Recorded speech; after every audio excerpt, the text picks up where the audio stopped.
আচ্ছা বন্ধুরা, এটা তোমরা নিশ্চয়ই শুনেছো, টিভিতে বলো, মোবাইলে বলো, রেডিওতে বলো, যে smoking is dangerous to our health, smoking causes cancer. শুনেছো না? দেখো, স্মোক, এই সমস্ত অ্যাডভার্টাইজ যতই চলুক আর যতই তোমাকে ডাক্তারের কাছে নিয়ে গিয়ে ওষুধ খাওয়ানো হোক, স্মোকিং ছাড়বে না, 99% ছাড়বে না।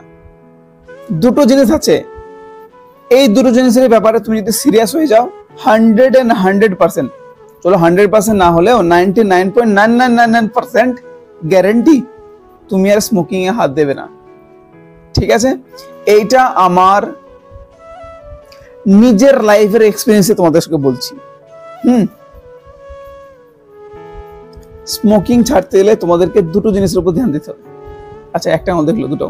স্মোকিং ছাড়তে গেলে তোমাদেরকে দুটো জিনিসের উপরে মোস্টলি ভাবে ধ্যান দিতে হবে। প্রথম, স্মোকিং করলে আমাদের মুখ থেকে একটা স্মেল আসে, যেটা হয়তো আমরা বুঝতে পারি না, সামনের জন বুঝতে পারে। স্মোকিং করলে আমাদের মুখ থেকে একটা, মানে সঙ্গে সঙ্গে বলছি না, স্মোকিং করলা সামনে সামনে চলো, ওটা তো স্মোকের সেন্ট আছে, তবুও যদি কন্টিনিউ স্মোকিং করা হয় আমাদের মুখ থেকে একটা বাজে দুর্গন্ধ আসে, যেটা পটির মতো বলতে পারো, পটি মানে টয়লেটের মতো বলতে পারো। ঠিক আছে? আমাদের মুখ থেকে টয়লেটের মতো একটা বদবু আসে।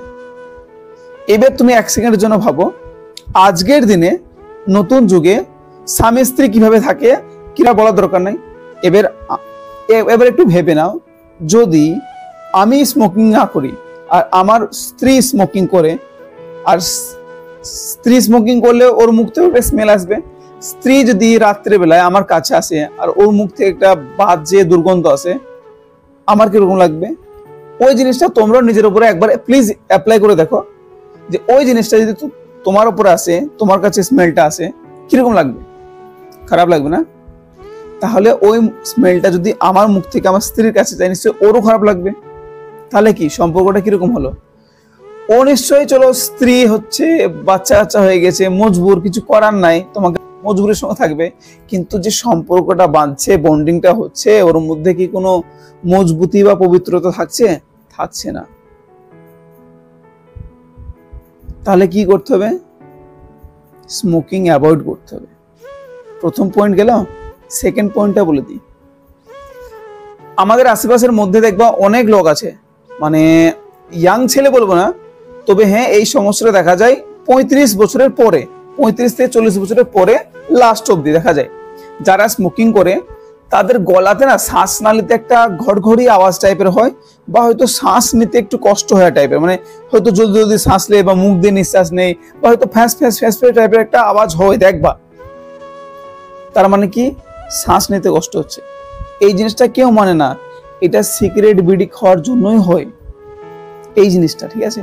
কাউকে যদি বলা হয় যে স্মোকিং করলে ফুসফুস জ্বলে যায়, ক্যান্সার হয়, 99% লোক এগুলো মানবেই না, মানবে না, কোনোদিনই মানবে না। যদি মেনে যেত তাহলে ধরে না আজকে স্মোকিং এ পড়তো না। ঠিক আছে? তো তার জন্য বলছি, আমি জিনিসটাকে একদম সহজ করে বলছি। স্মোকিং করার পরে ফার্স্ট তোমাকে বললাম মুখ থেকে একটা পটির মতো বদবু আসে। সেকেন্ড গেল কি, আমাদের শ্বাস নালিতে শ্বাস নিতে কষ্ট হয়। ঠিক আছে? শ্বাস নিতে কষ্ট হলে এর ইফেক্টটা সিধা পড়ে সেক্সের উপরে। মানে কি, শ্বাস আর সেক্স দুটো একসঙ্গে ইন্টারকানেক্টেড। আমরা যদি ভালোভাবে শ্বাস না নিতে পারি, তাহলে সেক্সটা কি করবো? খাক হবে সেক্স। আর সেক্স যদি না হয়, আমাদের রিলেশনটা কিরকম হবে? ঝান্ড হয়ে যাবে।